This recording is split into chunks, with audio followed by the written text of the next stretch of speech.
c'est une histoire qui, comme son titre l'indique, est tirée d'une histoire vraie, mais surtout d'une histoire qui est arrivée au comédien principal du film.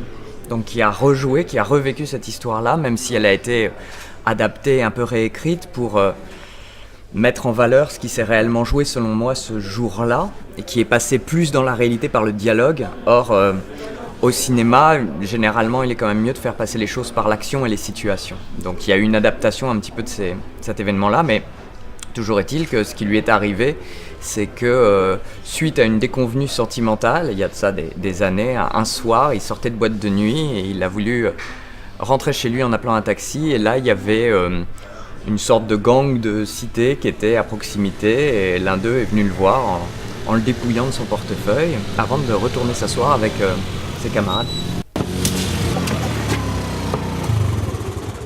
Monsieur le marquis, c'est la douane volante là. Mais bien, ton téléphone c'est quoi ça? C'est le dernier ça? Vas-y, fais tomber, donne. En fait, j'ai pas encore fait la mise à jour. Vas-y, t'inquiète, on va la faire la mise à jour. Donne ça, je te dis là. Enfin, Tariq, vas-y, chope-le là. Non, c'est dommage, on pourrait très bien discuter. Non, mais en fait... Donne-le.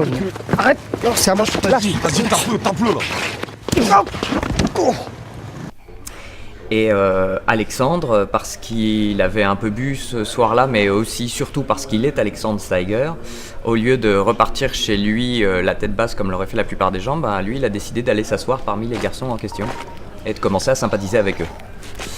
Voilà pour le point de départ de toute cette histoire.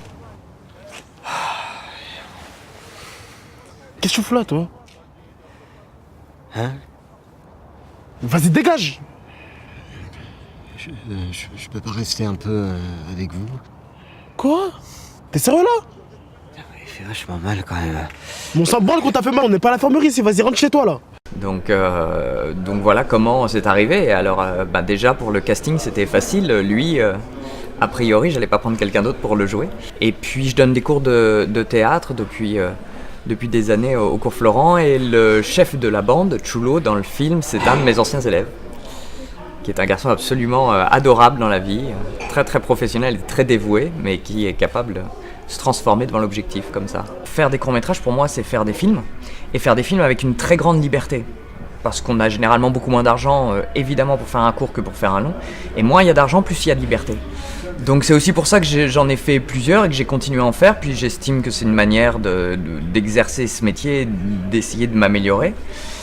Mais bien sûr que le but, c'est de faire du format plus long. Donc j'ai un projet depuis quelques années déjà, et qu'on essaie vraiment de mener à terme, et on est tout prêt, mais bon, le budget n'est pas encore bouclé, donc on envisage ça pour l'été prochain normalement. J'essaie moi de me renouveler et de faire des choses différentes, et en même temps je constate même à mon corps défendant que je traite quand même des thèmes qui reviennent très très souvent. Alors sur des formes variées, mais c'est souvent les mêmes thèmes. Je pense que souvent quand on écrit, quand on est auteur, c'est pour parler de 2-3 choses maximum.